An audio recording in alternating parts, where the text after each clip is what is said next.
What's going on, guys? Welcome back to the shop. Time for another weekly Riley Knife and Tool shop update. And I've actually got quite a few things to show you this week other than my big ugly talking head. So maybe that'll be something for you guys to look forward to.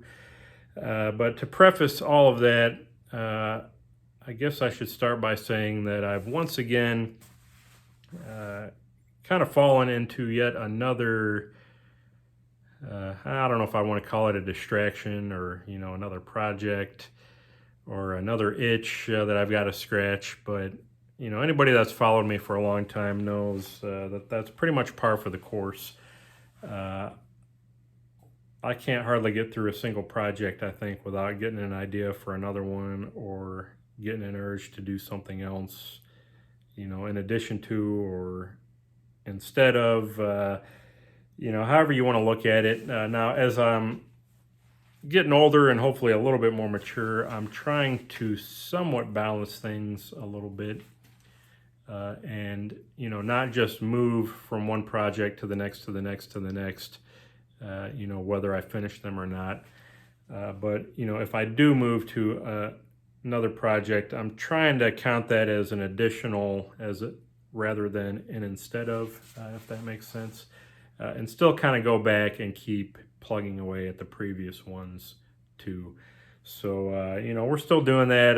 All the different projects I've been working on and talking about, they're all still on the table. They're still on the bench. They're still in the works. But for this week or this month or, this recent past, I guess the newest thing is getting into forging. So I posted a quick little Instagram live the other day, which was kind of my first foray into, quote unquote forging, if you can call it that. And I maybe talked a little bit about this in last week's update or somewhere, but it finally just dawned on me. And again, this kind of comes with the age and maturity and just changing mindsets, I guess. But if there's something you want to do or that you've got a mind to do, it's not going to happen waiting for someday, or making excuses or waiting for perfect scenarios and situations to line up or for the stars and planets to align, however you want to say it. Unless you actually make a conscious effort, to move things into place yourself. Not to say that it doesn't happen for some people, I guess. Sometimes things fall into your lap or things just kind of line themselves up to where it's almost unavoidable. I can't deny that. But 9 times out of 10 or even 99 times out of 100, if you want something to happen, you got to make it happen yourself, in my opinion. And if anybody disagrees or has a different example, by all means, fill me in. But learning to forge, to bladesmith, or even just a blacksmith, that's kind of one of those things. I've been making knives now for a little over 10 years, and primarily through stock removal, or almost exclusively, I guess, to this point, through stock removal, but always with the intention of eventually getting into, the heating and beating. Or the bladesmithing side of it. And, as an example, years ago I bought plans for a McDonald's rolling mill. I've bought books on building forges, building hydraulic presses. I've looked into building power hammers. Even a lot of the machine tools I currently have in my shop were originally bought with the idea of using them to build things like that, like the rolling mills or the forging presses, my welders, my lathe, even my mill. All of that was basically purchased with one of the primary goals being to use them to eventually get into like Damascus making or bladesmithing. And at the same time, I always kind of had it in the back of my mind that eventually I'd buy a nice anvil. Maybe like an old Peter Wright that was at least 200 pounds or more. Has always kind of been a goal. And it's one of those things, I guess the more and more I thought about it, uh, especially realizing or keeping in mind the 100 other projects that have to do with either machining or, CNC machining or stock removal or folder making. I mean, the list is endless as far as I'm concerned. But the more I thought about it, the more I kind of realized if I wait for someday is never going to get here. And if I want to do it, I need to start taking action now. So I got to looking around. I knew I already had a couple of tools. For instance, I had this piece of railroad track, which isn't ideal, but people do a lot more with a lot less. I've seen it. There's guys on YouTube making phenomenal art and knives and tools with even less than this here. Even beating on like a sledgehammer head and a bucket of concrete. I've seen guys do some incredible work. So I kind of got tired of making the excuse that this wasn't good enough, and I went ahead and set up kind of a homemade little anvil stand here with this piece of railroad track. And for what little I've been able to play around with it, it actually does more and better than I thought. So, that's kind of one thing I set up here. I did go ahead and change the base just a little bit. Originally I had some like 2x4s or some scrap wood kind of running, to kind of help stabilize it. They weren't really straight. It was still kind of rocking a little bit. So I put some much straighter and sturdier angle iron down there with 5 1/4-inch lag bolts through either side. And then actually I'm probably going to bolt these to the floor. I put 2 bolt holes on either side. There's the other side of that. And I figure once I tighten that down to the ground, that should somewhat imitate maybe a larger anvil, give me a little bit more efficiency for each hammer blow versus a more ideal heavier anvil. Maybe I can kind of trick the physics there just a little bit. So I went ahead and put that together. I had this forge that I actually built probably a couple years or more ago now. And to be honest, when I built it, I figured eventually I would use it for knife making. I actually had some other, quote unquote, blacksmithing style projects in mind when I bought this. The place where I was working at the time that I built this, me and my boss got to talking about something he wanted one day, and he had seen some like wrought iron looking plant hangers that he saw them somewhere at a store, or one of his neighbors got some, and he asked me if I thought I could make something like that for him, thinking I was a knife maker that I could just go home and forge them. Well, I explained to him I don't have a forge, but we actually went out to the shop where we were working there, used an oxyacetylene rig with some round bar and a bench vise, and kind of hammered out what he wanted. But through that experience, it kind of gave me a little bit of an itch to get a forge in case I wanted to do a project like that in the future. So that's kind of when I built this. I played around with it a little bit. I heated it up. I put some rebar in there and started banging out to make some tongs. But at the time, again, I didn't have an anvil, and I didn't really care for how the forge was running. I wanted to make it a little bit more efficient with some better refractory and whatnot. So I kind of put it on the shelf, shoved it under the bench, and figured I'd get back to it another day.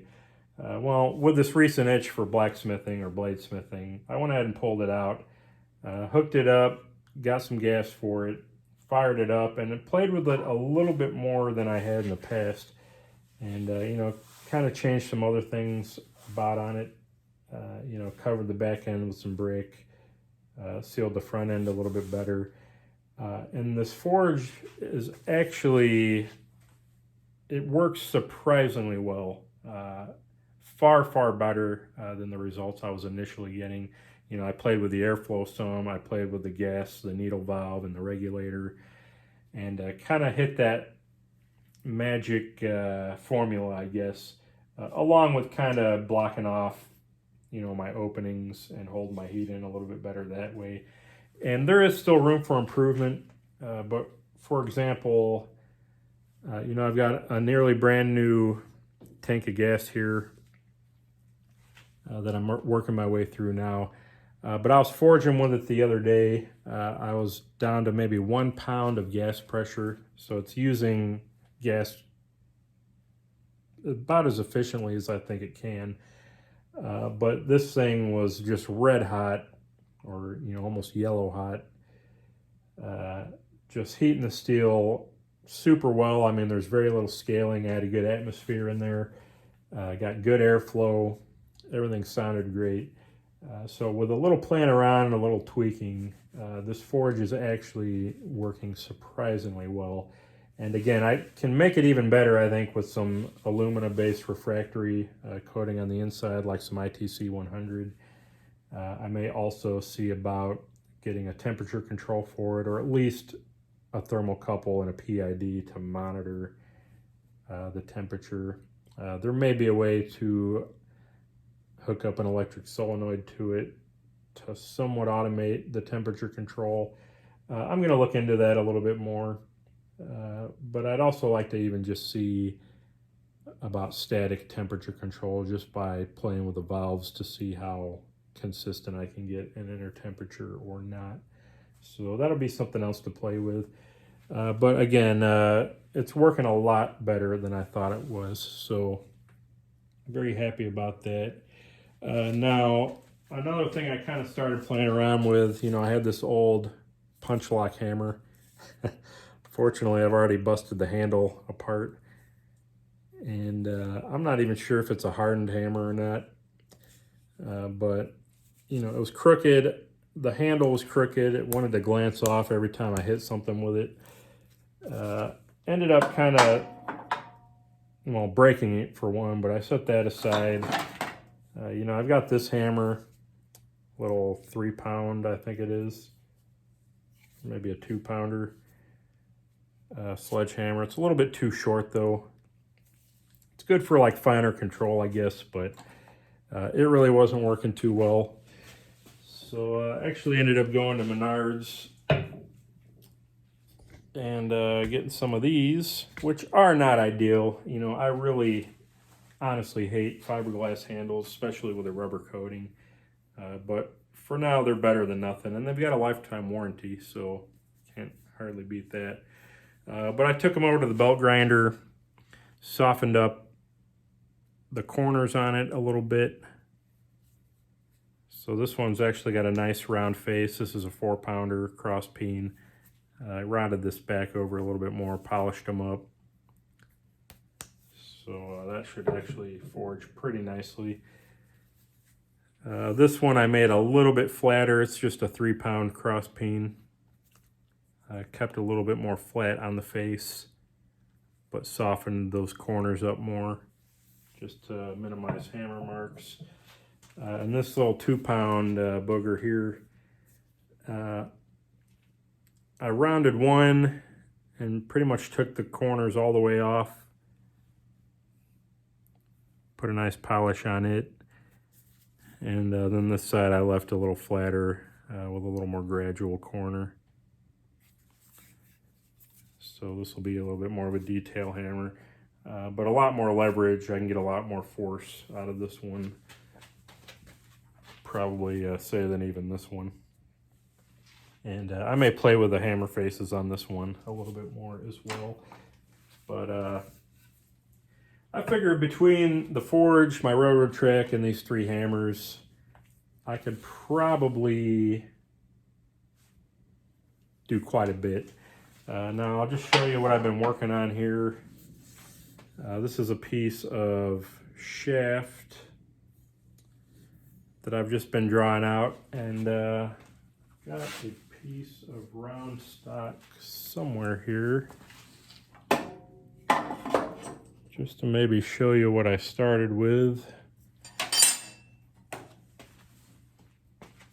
Here it is. This is about what we started like. So about 2-inch diameter piece of round shaft. The shaft actually came off of an idler on an industrial dryer. It's about a 5-foot long idler shaft that rode in some pillow block bearings. So I'm not sure what kind of steel it is. It could be mild steel, possibly 4140, possibly W1, maybe 1045. It's hard to say exactly, so I'm going to see if I can harden it, probably dunk it in some water when it's done. But this is what I've ended up with, just drawing it out and just practicing. You know, I'm trying to kind of bring down to a point here, maybe make a knife shape out of it and then see what it looks like. There's a lot of hammer marks because I hadn't shaped my hammer faces yet and didn't really worry about it. And then right now I'm just using a welded piece of rebar for a handle. I think actually the next thing I'm going to do is try to make some tongs. I've got a couple extra pieces of rebar. See if I can make a quick pair, just some standard holding tongs, or maybe even a pair of box jaw tongs or something. But, you know, that'll be a fun little project. You know, all that being said, I guess long of the short of it is I'm just tired of making excuses and waiting for someday. I figured I'd just jump right in with both feet and see if I couldn't make something happen. So I'm already having a blast, having a lot of fun with it, learning a lot, and still got a long ways to go.